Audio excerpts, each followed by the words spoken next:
Cholet a fait un début de saison canon après avoir accroché au tableau de chasse Paris et l'Asvel. Premier du championnat avec une base de fer. Ils sont la meilleure défense et de très très loin par rapport au deuxième.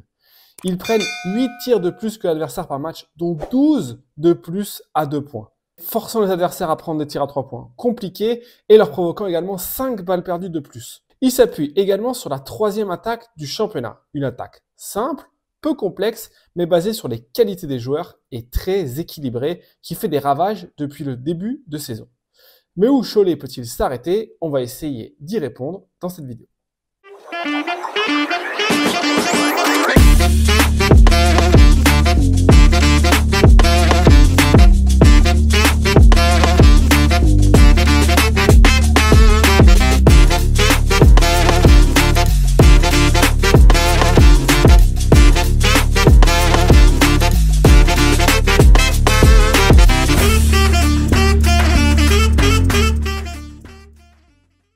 La raison numéro 1 pour laquelle Cholet est tout en haut du championnat, c'est la défense, notamment les mains actives. Ils mettent beaucoup la pression et ils vont chercher les ballons. Ils sont très agressifs et on voit ici Bastien Vautier qui sort sur CJ Shorts, mais qui va aller lui chercher le ballon. Et ça, c'est une vraie constante dans tout ce qu'ils font. Et après, ils partent en transition et ils ont beaucoup de transitions à partir de leur défense de fer. Et cette situation-là, avec 2 tirs à 3 points à la suite, pas avoir peur de prendre ce genre de tir-là, c'est vraiment l'image de ce qu'est Cholet. Être au contact, pousser, être agressif, quitte à prendre des cartons et donc des fautes offensives parce qu'on va les chercher loin sur le terrain. Ici, vous allez voir la même chose, on remonte la balle, les mains actives, on va toucher le ballon et vite on enchaîne, on passe en zone d'attaque. Là, dans cette image, vous allez voir que Paris va relancer comme à son habitude. Vous allez voir le défenseur ici qui va pousser Nadir Hiffi sur sa main droite. On sait qu'il est très allé sur sa main gauche, mais il va aussi en profiter pour mettre sa main, essayer de toucher le ballon. Tout le temps dans l'agressivité, dans le contact, c'est très important, mais également avec les mains. Si on a un contact parfait, qu'on fait juste le déséquilibrer et qu'on n'essaie pas de toucher le ballon, on ne peut pas le voler, le ballon. Et nous, c'est ce qu'on cherche à avoir, des points faciles. Une situation, il y a une protection, on est un peu moins agressif parce qu'on a moins peur du tir après dribble. Il y a des rotations qui sont en place. Il va attaquer dans un espace qui passe libre. Or, les très bonnes activités des mains pour aller voler le ballon. Cette agressivité, elle se transmet également énormément sur les lignes de passe. Ils sont très très agressifs partout sur les sorties. Vous allez voir ici, il va se mettre en top lock pour l'empêcher de prendre une sortie d'écran normale et donc d'avoir un temps de retard. Vous allez voir qu'il va coller à lui dès qu'il voit qu'il passe du bon côté de l'écran pour la défense. Il va être sur la ligne de passe, le pousser à aller loin, chercher la balle et rendre la passe difficile. Et si jamais il décide de la faire, cette passe, on est sur la ligne pour aller voler le ballon. Ils ont vraiment fait un clinique contre Strasbourg, notamment en début de match, pour être très agressif sur les écrans. Vous voyez encore une fois ici, il limite l'accès à la balle pour le joueur. Le défenseur sur la sortie de balle qui coupe l'espace dans lequel il devrait recevoir la balle, ce qui rend une passe encore plus difficile, ce qui laisse le temps à son coéquipier de venir se jeter, toujours avec les mains actives pour aller voler le ballon. Vous allez voir sur cette sortie d'écran ici, il va tenter de sortir, de le prendre par surprise, mais le Choletais, il est prêt, il passe avec lui, il le pousse, il les force à sortir des timings, à être dans des situations difficiles et on génère des balles perdues naturellement. Simplement parce qu'on est agressif et on cherche toujours à avoir cette activité des mains pour aller chercher beaucoup de paniers faciles en transition. Là, vous allez avoir un système dans lequel on fait une sortie d'écran et on va essayer de faire un main à main, l'agressivité sur la ligne de passe pour créer des erreurs chez l'adversaire, les mettre en difficulté et les forcer à faire de mauvaises passes. Et puis comme ils sont agressifs partout, en essayant de passer fort avec les écrans, ils génèrent également des fautes offensives puisque on est obligé d'ajuster un petit peu l'écran pour pouvoir les empêcher de passer avec nous. Si on peut contester les lignes de passe, à gauche, à droite, faire le tour, on va la chercher cette balle absolument partout. Quitte à être vraiment agressif sur la ligne de passe, vous voyez qu'il sait que le système pour lui, il est prêt, il est fort avec lui et il va mettre la mimine pour essayer de la toucher dans le main à main, voler le ballon et partir pour exposer en transition. Ils détruisent beaucoup d'équipes sur l'agressivité. Alors, qui dit agressivité dit forcément besoin d'aide. On ne peut pas se jeter partout comme des fous et ne pas être derrière au cas où on se fasse passer. Et on voit qu'ils viennent aider que seulement s'il y a besoin. Ils sont entre les deux, pas forcément sur le joueur qui est sous le cercle, plus sur leur joueur. Ici, ils voient qu'il y a une vraie aide qui est donnée, donc ils sont obligés de venir, mais ils sont pas déjà dans l'aide. Ils n'y vont que s'il y a vraiment besoin. Pour ensuite, toujours cette idée d'aller exposer en transition et aller marquer plein de points faciles. Là, ils vont se faire passer à l'opposé, un peu trop agressif. TJ Short, il passe très très bien. Vous voyez le joueur à l'opposé, qui l'a vu. Et là, il sait qu'il faut qu'il vienne aider. Il arrive dans le bon timing, avant le demi-cercle, faute offensive. Il y a vraiment cette volonté d'être agressif. Là, il vient se jeter avec lui dans l'écran, il le force à passer opposé. On sort fort agressif. Le premier joueur qui vient bumper le grand pour le ralentir. Ici, il voit que la passe se fait, donc il s'y jette et il y va parce qu'il y a besoin d'aller voler ce ballon. Et après, la capacité à vite se projeter devant, toujours pour aller chercher des points faciles. Puis on a une dernière situation d'aide. Ici, vous allez le voir, l'écran posé, on sort fort. Vous voyez qu'ils sont pas encore complètement dans les aides. Dès qu'ils voient que la passe est lobée parce qu'on est agressif, donc elle met du temps à arriver, on se jette dans l'aide pour voler le ballon. Mais si jamais il n'y a pas besoin de venir aider, alors on garde cette idée d'être agressif sur la ligne de passe. Nando De Colo, il va faire une passe intelligente pour pouvoir jouer le 1 contre 1 parce que le défenseur de Cholet n'est pas entre son attaquant et le panier, mais lui il est agressif, il met la main pour voler le ballon. On a parlé tout à l'heure de l'idée de taguer le grand. Vous allez voir ici, il va venir rentrer pour empêcher une éventuelle passe au grand. Mais il voit que TJ est en train de se retourner, donc il va très certainement passer la balle à l'opposé. Donc il anticipe pour aller couper la passe. On vient aider que s'il y a besoin de venir aider. On lit le comportement du porteur de balle pour deviner s'il y a besoin d'y aller ou pas. Là, on voit qu'il y a 1 contre 1. Le porteur de balle n'est pas passé, donc il n'y a pas besoin de venir aider. On reste tous sur nos joueurs et on peut voler le ballon sur les sorties et toujours pareil, aller vite au panier.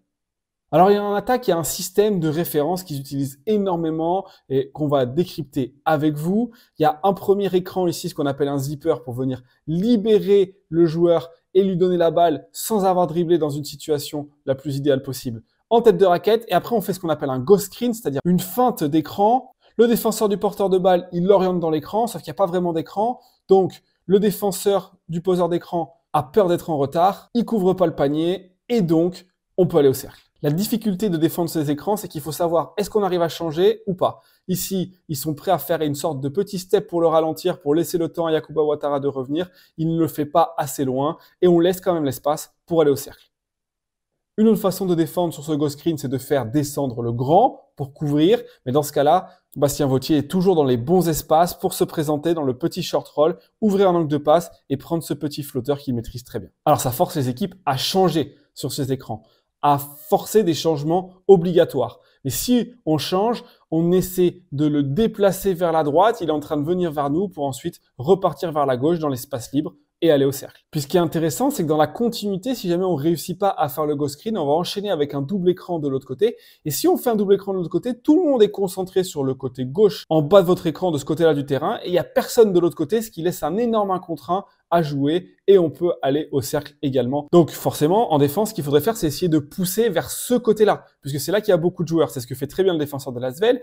Donc il n'y a pas besoin de faire l'écran. On joue directement l'écran dans le dos, on voit qu'il suit, donc s'il nous suit, il peut pas être derrière, il faut qu'on aille couper vers le cercle, et là on fait un 2 contre 1. Qu'est-ce que fait David Laïti? Il vient pas complètement vers nous, il change pas, donc on peut passer directement la balle dans la coupe derrière. Et on voit que c'est des lectures qui sont liées à la position du défenseur. Ici vous allez voir que c'est un switch qui va être réalisé, un changement défensif, donc il n'est pas à l'opposé, donc on a un 2 contre 1. C'est peut-être la solution la plus pratique, le changement défensif, mais il faut bien communiquer. Ici il communique pas bien, donc il y a un 2 contre 1 à l'opposé.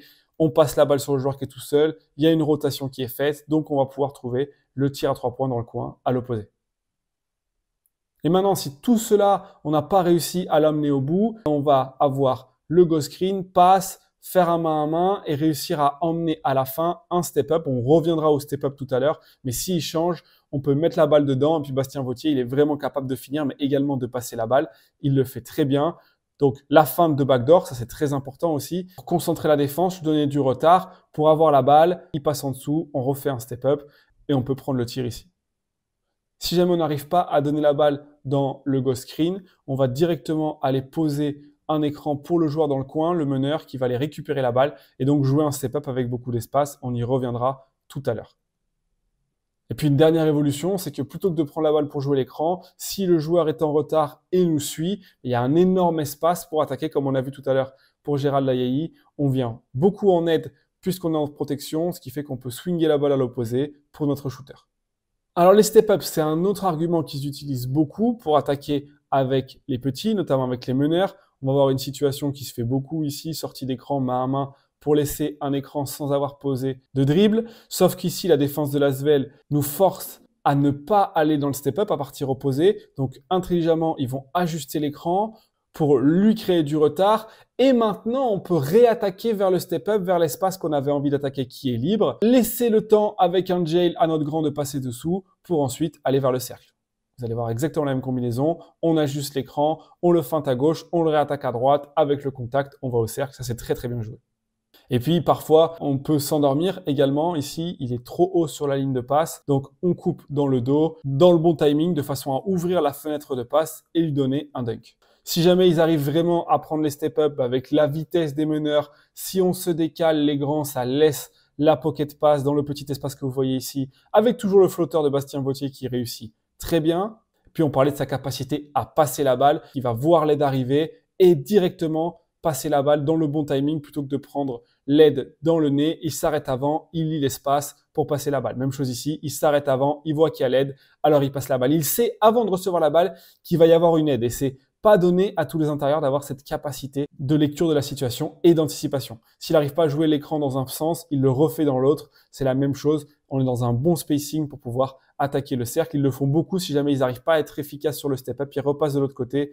Là, ils swingent la balle opposée parce qu'il y a une aide et on arrive à avoir un 3 points en bout de chaîne. Ils le font beaucoup, cette repose dans l'autre sens. Si jamais on n'a rien eu, on est toujours dans un bon spacing, on attaque large, on passe la balle, on fait venir les aides, il vient fort en aide. Donc on coupe pour aller au cercle. J'utilise également beaucoup les Spanish qui sont au cœur du jeu et de leur attaque. Donc, toujours le même principe, je viens poser un écran sur le défenseur du grand, ce qui permet d'aller directement au cercle. La défense la plus usitée pour défendre sur les Spanish, c'est le changement défensif pour éviter d'être en retard. Si on sait qu'ils vont changer, le troisième joueur peut sortir directement pour empêcher un double changement, laisser le meneur sur le poste 5 et donc on peut passer la balle sous le cercle. Vous allez voir la même chose, ils vont vite sortir, forcer le poste 3 à isoler le 5 sous le cercle pour aller dunker. Et puis si jamais il vient un peu aider son meneur, il va un tout petit peu en retard, donc on peut jouer le 1 contre 1 et mettre le tir. Puis il y a toujours cette idée d'attaquer et de voir que si jamais le défenseur est trop haut sur la ligne de passe, on peut couper dans le dos, ouvrir la fenêtre pour aller finir. Attaquer opposé, c'est toujours la base de tous les écrans pour pouvoir prendre les défenses à contre-pied, les forcer à générer encore plus de retard et donc ouvrir des tirs à nos shooters. Et puis une autre façon de défendre sur les Spanish, c'est de faire venir aider de l'opposé du joueur qui est dans le coin. Il vient anticiper, mais ça ouvre un tir ou alors un close-out à l'opposé pour le joueur dans le coin. Même chose ici, le Spanish, vous allez voir le joueur à l'opposé qui va beaucoup rentrer, donc on va passer la balle et jouer le close-out et le très bon mouvement à l'intérieur de Bastien Vauthier pour se libérer. Et puis on va terminer avec Bastien Vauthier parce que dans cette équipe où tout le monde met des points, où il n'y a personne qui met plus de 14 points par match, c'est le joueur qui score le plus. D'abord efficace sur les post-up avec ce magnifique travail de pied et ce spin move pour aller finir à gauche. Il est costaud, vraiment, il n'y a pas beaucoup de monde qui sont capables de le déloger. Il est à l'aise également, balle en main pour, même s'il est petit, essayer de lui voler le ballon, aller quand même finir au cercle. Et puis si on vient pas l'aider, il a des bras roulés à gauche, à droite. On voit que les joueurs vraiment le poussent beaucoup, toutes les équipes, même quand il décide de changer, le poussent, essaient de le tenir, de l'empêcher d'avoir des bonnes positions. Il arrive toujours à la prendre bien comme il faut, puis il lit vraiment où est-ce qu'il faut donner la balle, quand, comment. Et puis on a vu les lectures sur les écrans où il va venir poser l'écran pour ensuite se libérer dans le petit espace de la pocket pass et ce petit flotteur, il le fait à merveille. C'est pas le joueur le plus flashy du championnat, mais il est vraiment très très efficace. Il fait peu de choses, mais il les fait très très bien. Et pour l'instant, il a réussi à amener Cholet à la première place du championnat. Alors combien de temps ça va pouvoir durer? L'équipe semble bien en place défensivement, bien construite, même s'ils ont moins de rotation que leurs adversaires principaux, notamment les équipes d'Euroleague. Ils commencent à avoir des blessés, c'est la période un peu charnière pour eux. Mais en tout cas, défensivement, c'est très très solide. En attaque, très simple mais bien équilibré, basé sur les qualités de leurs joueurs. Et Cholet est une équipe que, à coup sûr, il y aura beaucoup d'équipes qui voudront les éviter en play-off.